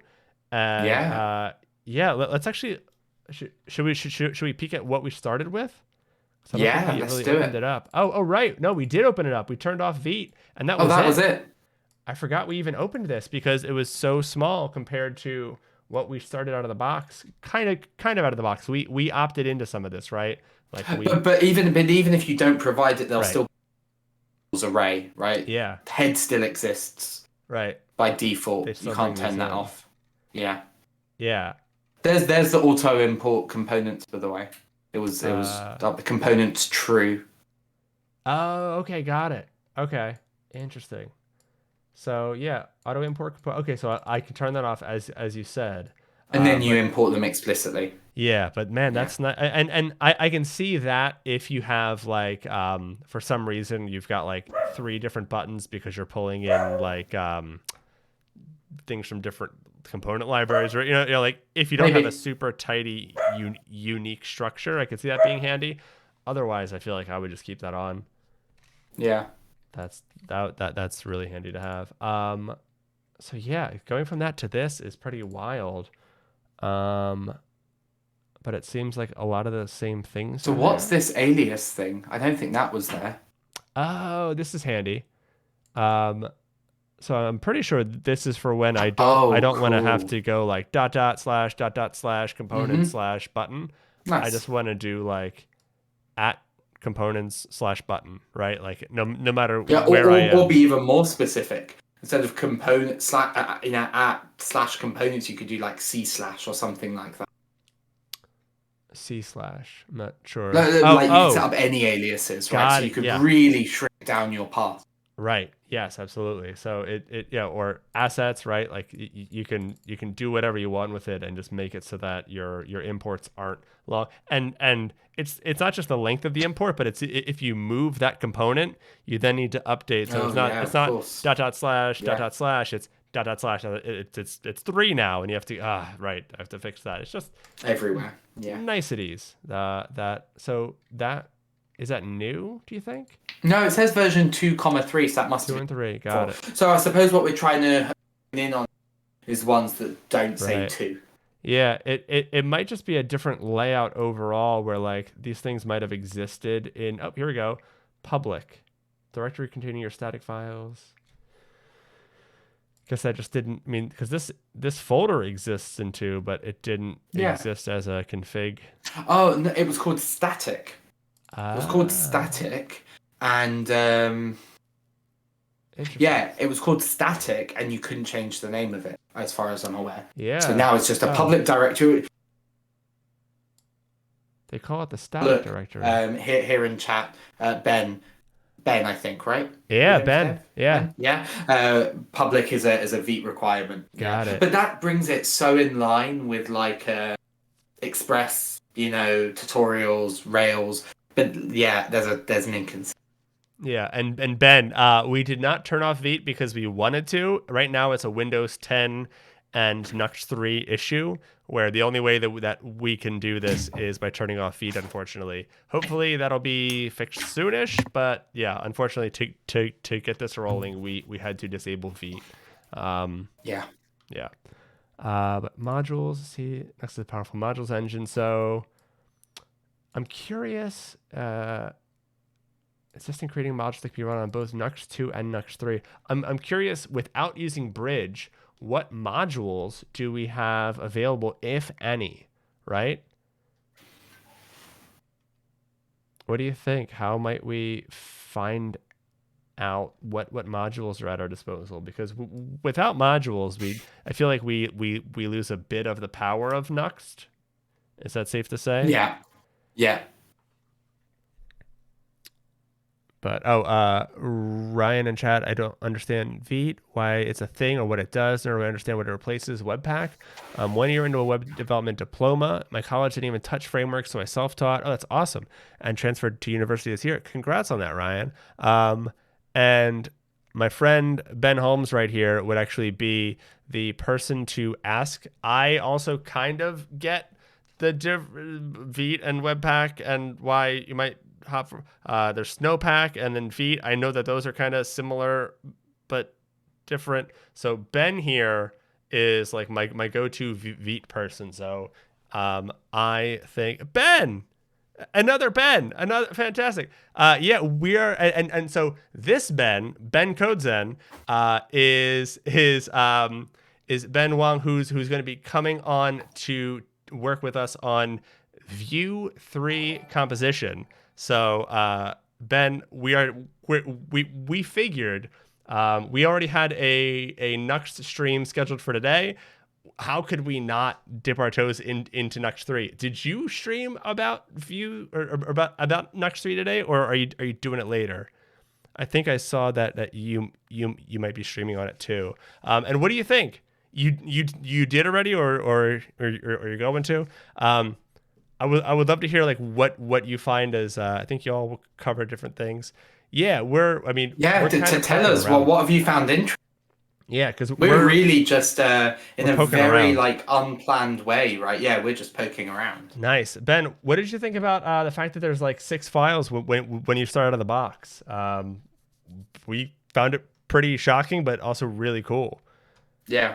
Yeah, the simplicity. Yeah, that's absolutely what we were kind of thinking. And just like you don't have to go in and delete a whole bunch of files that you don't need. You add them as you go. I think one thing that might catch me as I'm learning might just be all right, what's that directory called? And having to look it up in the docs. But that's like a one trip thing. So it's not But that. also to be fair, once you've built a few Nuxt apps, that is part of your muscle memory. Like, I I, could tell you what the allowed yeah. directories are. I will always mix up the public and static one. As a rule, though, I promise you, as a rule, I will always be like, is it public or static? I don't remember. Because Yeah. even in Gatsby apps that I've done 100 times, I could not tell you which one is which or whatever. Ben Holmes dropping knowledge. Look at that paragraph. That is a chunky paragraph. I love it. Also, while we read that, Ryan, yeah, you can still do file-based routing. You can choose to not do that by just omitting the whole pages directory, but the reality is you probably will, and yeah, it works exactly the same. Yeah.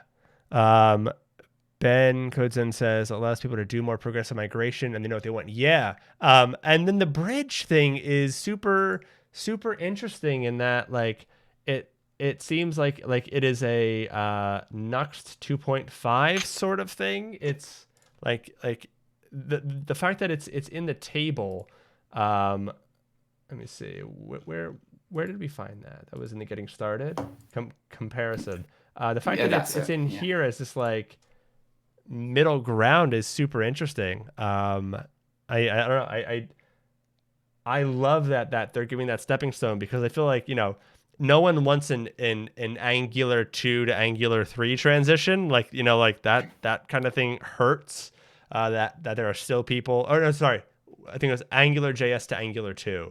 But anyway, like there's still people that have an Angular 1 app because the rewrite was so dramatic that they couldn't easily port. So there are just some apps that are just still on Angular 1. Miro, I think is still there. So it's just like that's never fun. And so you never want to do that sort of thing. So it's cool that they brought in Nuxt Bridge to seemingly make that as easy as possible. But Ben Holmes, thank you for dropping all that knowledge. I really appreciate it. I'm not going to read through it out loud, but I think hopefully that helps out Ryan understand it a bit better. You are the man. Cool. So what should we do? We've got about like 20 minutes left. If you yeah, I'm really I don't know where we start. Ben, what would we look at with 20-ish minutes? What would be fun to highlight? I mean, more or less what we've done so far is looked at the Nuxt config, at some of the features that are only in Nuxt 3. Oh, Ben. And we've... So sorry, I was going to ask, Ben, do you know if any of the modules still work with Nuxt 3 or if those are like completely like from scratch? Oh, wait. Ben, did you rate us? My thing didn't tell me. Did you? I just realized we have like 40 people in here now. Did someone rate us? I'm so sorry. You did, dude. Ray. I am so sorry. My thing. I don't know if you couldn't tell the notification. That's why I was asking. Are you streaming later? I'm so sorry. Ben, thank you so much. I'm annoyed at Streamlabs right now because I looked down and go, oh wait, there's like 40. Ben rated me. Oh my god. Hi everyone from Ben's chat. Yeah, welcome. We do lots of creative coding and front end development here. It's great to have you. I usually notice when people come through. He rated just as I hit enter on the big paragraph. Oh, I don't think. Oh my gosh, that's why Ben Holmes said Stampede. But no, it didn't. Oh my god, you're right. You are right. Ryan Roga, you buried it, but it's totally fine, man. It's totally fine. Ben, thank you so much for the raid, Jacob. Everyone who came in and I just ignored you. I am so sorry. Pull up a chair or a saddle stool. Those are things, and that's pretty appropriate for Brad. But yeah, thank you so much for that raid again, Ben. And oh boy, I'm a big old goof. There's so like Ryan, it's also not your fault because there's supposed to be like a little like wow we're getting raided sort of thing on my screen and a noise because I need that. So yeah, it's still not your fault. Streamlabs failed me, Bad workman not does you, blame Ryan. his tools, though. Yes, oh absolutely, absolutely. I'm just incompetent across the board. But yeah, you are all fantastic. Thank you for coming through. So good call, Ben. Code sense, so many Bens. Waiting on modules at the moment. Yeah, that's the interesting thing where it's like trying to figure out. All right, so if Nuxt doesn't have modules, what is Nuxt? Is kind of like my understanding of Nuxt is very module dependent. Like modules are kind of at the core of Nuxt in my mental model. Like like you can plug and play all these different things. Yeah. So without that, it seems a lot more like you're rolling stuff on your own, or you're falling back to Nuxt Bridge, which seems like a great option still. Mac, welcome. Good to see you. So yeah, let's actually just throw some pages together and see if we can figure out suspense. I'm actually curious about that. Do you want to try something to I haven't. Yeah, we can do that. I'm not sure if we have the time to do this, but we can give it a go and call it in a little bit if it's just not happening in the time we have. I think it's I think we can probably do something where like we fetch some data from some API. Not going to go and like spin up a Prismic repository right now, but we can maybe do, I don't know, like a can I has dad joke kind of public API sort of thing. But yeah, it seems to bog out at some random import I cannot locate. Interesting, Mac. That's frustrating. Huh. Oh, you might have. Oh, Mac. We had a similar thing where it was something about a string. We just restarted our server and seemed to have it work, but tough to say. It's definitely going to be some bugs. So Kevin, do we want to do like a script? Ooh, composition. Oh yeah. So this is gonna be some of the stuff that you come on and talk to us about, Ben. I believe so. Okay, composition API. Very interesting. So we're gonna hold off on this for now, but I just kind of wanted to see that. There's also you can also, I'm not quite sure what it does, but I know you can add like setup as an attribute inside of the opening script tag, but I don't know what behavior that enacts. I noticed it in the one of the Nuxt 3 intro pages. Got it. Script setup. Let's check it out. But I don't know what that does. Yeah. Let's see if the search is working. But it was some. Is it set up there? I mean, we're not creating modules. Maybe like just. I don't think it's that though. App. Nope, not there. State data fetching. All right, so we're gonna be using data fetching. So let's keep this page open and see if we can go from here. Yeah, I guess we try. Oh, it's here. It's here. Because in the next code snippet. Oh, yeah. So what does that do? Does anyone? Oh, you can even use script setup. Yeah. So Ben, what does that do? I can't seem to find. Well, it's here. It's within async data. It's okay. Defaults everything into a setup function. I'm not sure what a setup function is my only thing. So it's pure. Oh, so it's pure composition API. Okay. So let's grab this. Just use Vue 3.2 docs for script setup. Awesome. Thank you, QRST. No options API syntax at all. Got it. Yeah. All these terms, I'm definitely out of my league in terms of Vue stuff. You can use different script tags. So you can have one tag for setup if you're using Cappy. Okay. Yeah. Now an acronym. Yeah. So I'm gonna roll with that. Okay. Cool.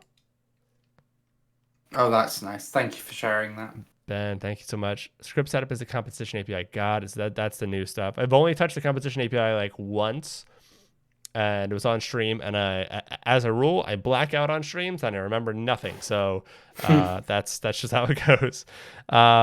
They're allowing you to use the composition API if you drank the Kool-Aid and can't live life any other way again. Let me deep dive into it when I come on. Awesome, Ben. I'm really looking forward to it. Thank you again for the raid.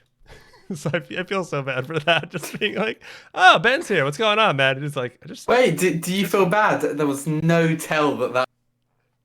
So was it, you just cut out again. Sarcasm, generic sarcasm. Yeah, I just couldn't. I couldn't hear it, so it was tough to get the inflection there. Cool. Okay, so compile time syntactic trigger for the composition API. Got it. So instead of so chat, I'm gonna try to say this so I understand it. So instead of doing this stuff, I can just do script setup and then this setup. Got it. So instead of doing all of this, I can just do that. And I got so the idea is you might have like two script tags. Is that the idea? One that you throw your setup into. That might be it. Is it kind of like svelte in that way, chat? Or I mean, there are multiple ways I see that it could work because you could do it all inside of one script tag still. Yeah, everything in that one block. Yeah, everything in this one block. Very cool. Yeah, I love anytime you can have syntactic sugar and take away those kinds of like boilerplatey things that I don't want to have to type out every time. And that's why I have a snippet, but that's even better. Look at this. Hello script setup. That's awesome. All right, cool. Thank you so much, chat. Y'all are see what I said? Just a really good chat. And Ben comes in and brings in even it just makes it even better. Like wonderful stuff. So what is this? Concepts modules. Just not around on Vue 3 or sorry on Nuxt 3 just yet. Got it. Okay, cool. So should we fetch some data? Yeah. Okay. You want to walk me through Can we take a look at the full? Can we take a look at what? At the full example, because this was just one code snippet in the wider. Oh yeah. In not this one. Or I think data fetching Nuxt 3. Yeah. So what does this allow us to do? So it allows us to use. Yeah. So what is this whole example? I think there's a little bit above as well. You want to come to fetch, or do you want to do the? No, I want to go up. Cool. Yeah. Ben's saying go to the state page. Let's do that. All right. Let's follow the breadcrumbs. Sounds good. State. Okay. Use state. Wait. Like, I'm used to seeing that phrase with React. I didn't think that there was. So. Okay, so within your pages, components, and plugins, you can use state. It can be used to create your own store implementation. So you think of this as an SSR-friendly ref in that its value will be hydrated after server-side rendering. Is this a Nuxt thing or a Vue thing?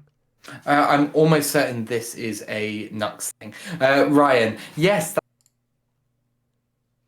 And something you could probably do with Deepgram, plug. But I don't know what's going on here. I recast my whole, sometimes you spring cleaning, you pull all the cables out, you redo them, and I think in that I've messed something up. That's a shame.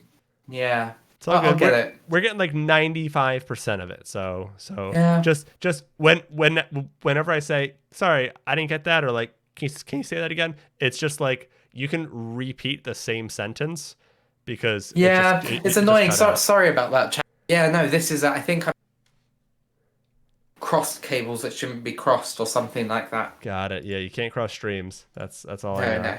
No. All right. So usage, you can use state. Do we want to give this a shot? Yeah, I mean this is just an example of a plugin. Yeah. Oh. But yeah. Okay. I'm gonna I'll limit my not the idea of how I'll limit my participation for these last kind of 10 or so minutes. I'll pipe up thing. But yeah, it seems to be getting worse. So yeah, it's cutting out a bit more, but okay, we'll get there. See, Ryan says, Kevin, can you type in chat? Yeah, I mean, that's going to definitely slow it down. But fetch data that's available It's all server good. and client side is a huge 11t and slinkety issue for me at the moment. Interesting. Sounds like the Discord noise cancellation is cutting it off. Could be that, but usually the Discord noise thing is pretty good. If you want to try turning that off, it's a little crisp button. Sorry, the crisp button. The button that's next to the disconnect button. It's like a little audio wave back on Discord towards the bottom left. Not for me, it isn't. Okay. Let me just see. As we're nearing the end, No worries. I'm reluctant to like fiddle with the No worries. settings too Totally heavily. hear you. So server only plugin to find out about request locale. Yeah, Ben Wong, I'm not sure what to do with this personally. So a server only plugin, I'm not sure where so plugin would go in the plugins directory. Okay, so I can try to figure this out. So let's go plugins. Next, automatically read the files in your plugins directory and load them. .server or .client. Okay, cool. Let's try this. New folder, so plugins. And then new file. Let's go test.server. That's interesting. .server and the file name. I think probably needs it's a little .view, ambiguous. Right? Yeah, it's a little ambiguous. It's .js. It's a little ambiguous. But I would assume test.server.js. Yeah. That makes way more sense. I was like, that's weird. Okay, that makes way more sense. But the marketplace can help with .server files. It's just cap. The marketplace does not have a thing for everything. They always say that. They're lying a lot of the times. Ben says, clearly we need to have Alex and Kevin host the part 2 when the docs are a little more mature. That'd be fantastic. Sorry for this. I thought the state page should be simpler than this, but they're integrating plugin stuff. No worries, Ben. I appreciate any advice, any plug, or like. Yeah, we're very much agreeing that we're with the if my audio has improved the mic to my headphones, and that'll tell me if it's the mic on my internet. I got about half of that. Yeah. No. Sorry. I feel bad, being like, I didn't hear that, but I'm just happy to have the company. Honestly, he's writing on a piece of paper. It's funny because we can hear the writing. The irony of it is that the writing is so loud, and we're hearing every single scribble. Oh, bad internet, send help. Love it. All right, so we got that. Okay, so this is replacing the whole thing. Use state locale. Okay, so this is pulling from use state locale. So the plugin's going to run. I think that it seems like plugins might run even if do I have to add them in my Nuxt config? Plugins. In Nuxt 2 you did. Okay. I don't see plugin. No, it doesn't seem like I need to. So maybe I'll just restart the server. And it seems like, I don't know, that example makes it seem like we're going to get locale from that plugin being run. I will be a little surprised if that works though, to be honest. I do really like this little load page. Whoa! All right, I've been doxxed though. I don't appreciate that. All right, now everyone knows I'm American. All right, I'll never live this down. I'll never live this down. This is, hey Tanner, welcome. So many great people in chat. Can you check the NVIDIA broadcast? Cover in. I'm not sure. So I'm doing this through OBS Ninja, and it's usually pretty good. And like it's funny because your video quality is coming in great. I don't think it's a like here, like if I go back here, people can see that your video quality is solid.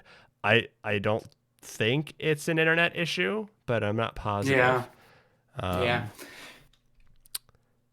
But good question, Ben Holmes. They always at the root level want to make a locale available via use state and X directory or just X route. Is that possible? Do you know sign language? I do. I wish I did. But no, I do not. So test server. Okay, cool. So we just implemented a plugin just like that. So this goes and grabs it server side and sends it through. So that was really easy.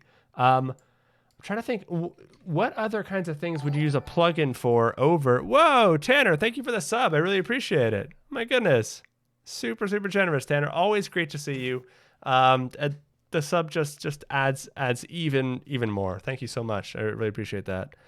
To Mac. Yes. Let me grab that link for you. If you're on Windows 10, there is a bug. Let me find it for you because Lucy went ahead and found it ahead of time.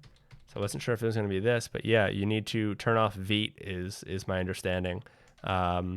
It's not just my understanding, but it's the thing you need to do. So in that Nuxt config, just add Vite false, which will break Ben Holmes's heart, but it has to be done. All right, so we're heading to we hit the plugins directory. Okay, so my question was, what kinds of things do plugins come in handy for? I'm curious, because like data fetching doesn't seem like you wouldn't use a plugin for that. What sorts of things might I use a plugin for, like over a module at another point? I'm trying to say, yeah. If anyone has any understanding of the Nuxt plugins, I would be really interested, because it seems like a super cool thing to be able to run it on server or client. I'm guessing internationalization might be one thing, like we just did. It kind of showed that as an example, so maybe that's I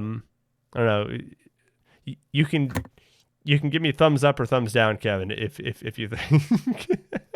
I'm so sorry. I mean, I'm happy to have you keep talking. This is on me. No. Yeah, no. I'm good. Okay, cool. I just don't want you to think like I'm having a blast. And chat is super active. I'm loving it. Yeah, but just if anyone knows what plugins might be best suited for, because it doesn't seem like you wouldn't. Pixel Crick has given a really good summary, which is about preparing non-view packages or view packages for Nuxt and making those available in the Nuxt context. I bet you'll find a reasonable explanation in Nuxt 2 docs. Got it. Okay, cool. Got it. Internationalization might be, yeah. So like to just getting the locale server side or something. Very cool. Yeah, and node needs to be bumped, but cool. All right, so let's check out some data fetching, see if we can get this actually working. So we already have a setup thing, so we can combine the plugin, so we can keep it as, oh no, this is my plugin, so I can leave that though. That doesn't really matter. And then wait, okay.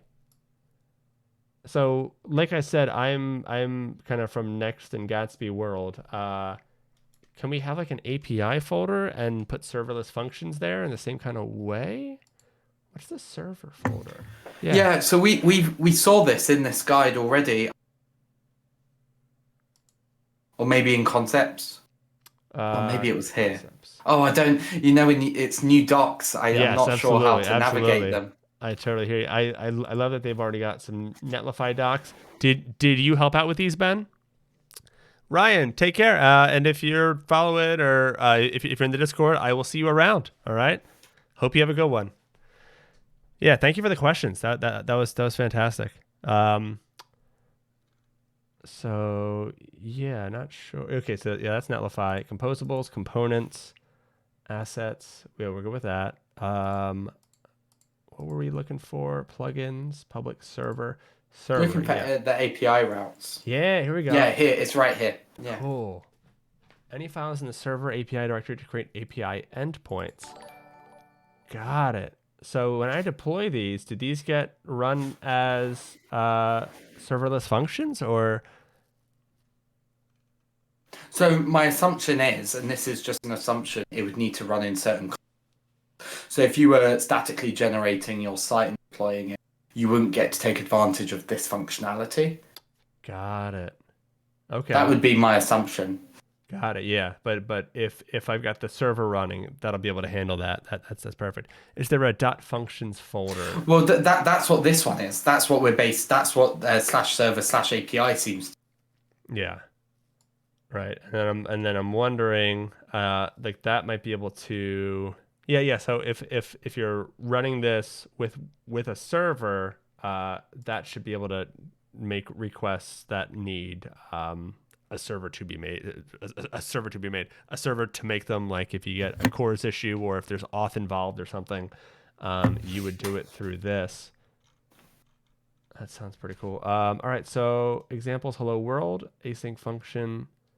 Yeah, let's give a count. Or here we go. So async function, async.ts. There we go. I love how I mouse over it and it disappears. I'm trying to read it, but it goes away. Server API async.ts. Cool. Let's try to get that working. Let's see. Server API, and then what was it? You know you can. You know when you create, you can hit create file and you can type in server API file name and it will create the directories under you. Yeah, I had already hit the create folder button, so I'm like, cool. Shoot. Yeah, but didn't know. It's such a great fact, right? It's such a great fact. Ben Holmes, take care. Good to see you, and thank you for coming with all these questions and knowledge and everything. I greatly appreciate you. Thank you.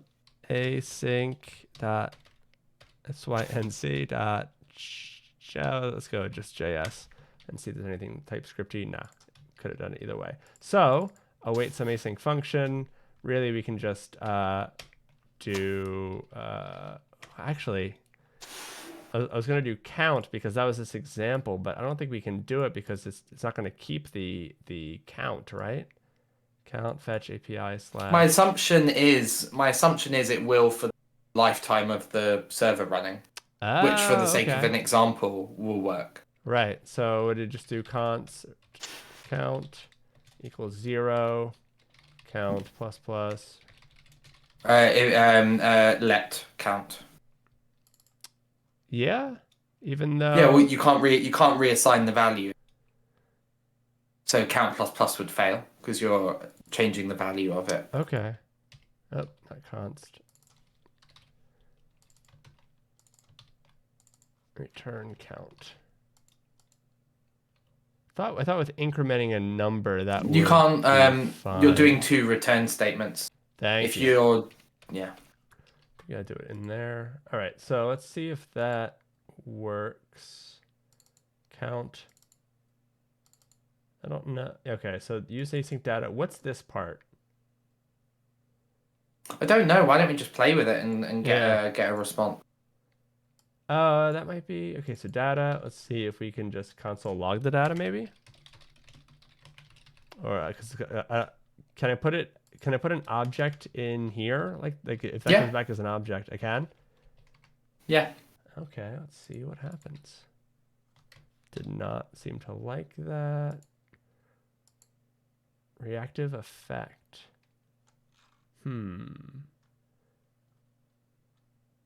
Non-element root node that cannot be animated. Suspense is, yeah, that's fine. Okay, no match found for location with path API async. It probably needs to be rerun so that it can go and build that page or something. That's my joke. Maybe. My joke is my It seems guess. There's a count there. Yeah. Yeah, cool. So now if we run that again, okay, so it's not going to be, yeah, so it's not incrementing with each fetch, or it's remembering the fetch. Yeah, I don't know, but the count does get incremented on the server, but it's not changing beyond. Oh, it's only happening once. I think probably because I'm doing that every time. Let me see if. Yep, there we go. I needed to move that out. That's so cool. Yeah, so now every time we hit it, you can increment. That's pretty neat. Yeah. Huh. And then, yeah, I think what you just said makes sense. But then how long does the server run Well, in production? I mean, that's right? That's Yeah, I think the context is you wouldn't be storing these locally. It's the same as like storing local values versus this is my saving new them to a database, database. Kevin. This is my new Exactly. database. I'm never using a database again.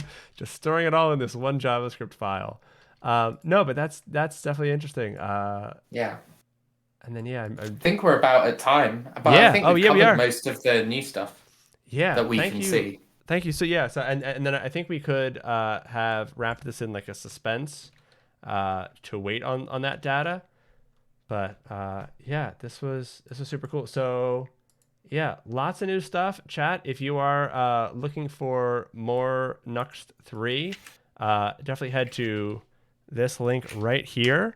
And we actually are doing an event on Monday. Two people who are both Nuxt ambassadors, Lucy and Tim Bennix, are going to be doing an event about using Prismic and Nuxt.js. So if you're interested in that, definitely check this out. Sign up for that. I'm excited for that, and I think that the docs might be a little bit further along, so maybe they'll be able to do some cool stuff there. But definitely sign up for that. Lucy is the one that preemptively saved us with that Windows 10 bug find. So thank you again, Lucy, for bailing me out of that, because I would have spent That wouldn't have been a fun 2 hours. right. I would have spent the first 20 minutes going, all right, why isn't this running at all in Windows? She's much better at finding stuff than me. But before we go, definitely give Kevin a follow. Kevin, we've got to have you back when Nuxt 3 is a bit further along, but also to talk about Deepgram. Seems like a super cool company, like be a really fun thing to play with. I see, for me, I see this and I go, oh, that's a shiny toy. That is a very, very shiny toy.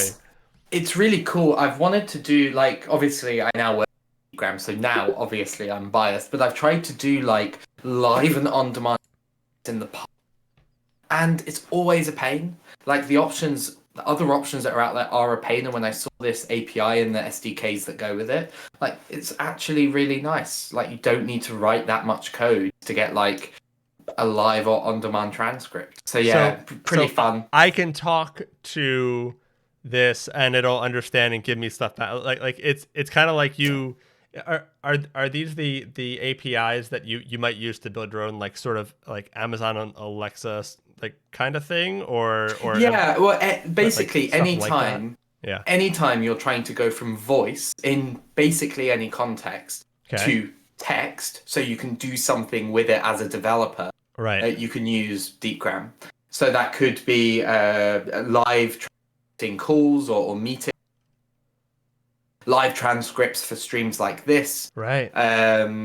Or I mean, anytime you're interacting with it, quick, it's accurate, and it's cool. pretty nice to use, if I may say so myself. Yeah, I mean, I'd love to have you back on to chat about this when you're a bit more comfortable with it, because as I said, you're brand new to the company, brand new to the whole thing, so to come on and teach us it's a little bit. We'll get there in a.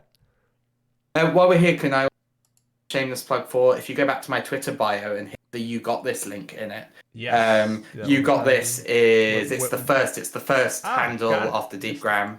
And so I run core skills events. So these are skills which really we all need to be successful in our work, in our lives, but never get taught. And there is a meetup happening this Thursday. Thursday, and it's free, and there are 3 great talks. One of them is about negotiating salaries, one of them is about saying no, and one of them is about being an early career dev in your 30s as a second career, and some of the challenges that come along with that. It should be really good. Oh, great. You got some great speakers too. Like, wow, this is fantastic. Awesome. I hope it goes great. And yeah, chat, go follow, go check this out. Kevin, thank you so much for being here. And Mac, for having me. No problem. Thank you for being in the chat. I'm glad the tech support could be passed along. But yeah, Kevin, it was a blast. And yeah, Thomas asks, and you guys can take this in the Discord if you need to connect or whatever. But yeah, for mental health professionals providing content, workshops, whatever to this project, because that's what Thomas does. He is. I'll. So we have an event coming up. Going to come out in a couple. There was a submission period where people submit talks and workshops. They went through a blind review panel. They've just been selected as of yesterday. But we run a seasonal meetup every season. Perfect. There is one. So there'll be another one in March. There'll be another one in June. There'll be another conference following January. Loads of opportunities. So let's chat more. Yeah, you are two people who I think would combine not in this kind of way, but in the most peaceful way of like that. Cool. Yeah. But like very, very gentle and warm. Yeah, absolutely. So chat, thank you so much. We are gonna find someone to raid, and if they don't know that we raided them, that's okay. That happens sometimes to people. Sometimes people get raided, Alex, and they don't know it, and they just talk as if they weren't raided. That happens to people all the time. So we're not gonna hold it against them. So yeah, let's do that. And Thursday, chat. Thursday, we have our good friend Amit Sheen. Oh no, I lost Kevin. I'm gonna roll solo. We have our good friend Amit Sheen coming on. I think he might still be in the chat. Actually, I'm not sure. But Amit is going to show us some of his phenomenal 3D CSS stuff that is just so cool. And I'm so excited for it. Kevin, I just want you to know, like, your camera cut off. Anyway, definitely be here for Thursday doing some creative coding, 3D CSS, physics in CSS. There's no JavaScript. It's wild. I promise you, it'll blow your mind as in terms of what you think CSS is capable of. Amit's here. It's gonna be. I've checked it out. I'm like, wow, I can't wait to dig into this. So definitely be here Thursday. Follow if you're not following already, so that you get notified and that you're here and you don't miss out. But yeah, we're gonna go raid somebody. Hang in, and I will see you on Thursday. Take care. Bye.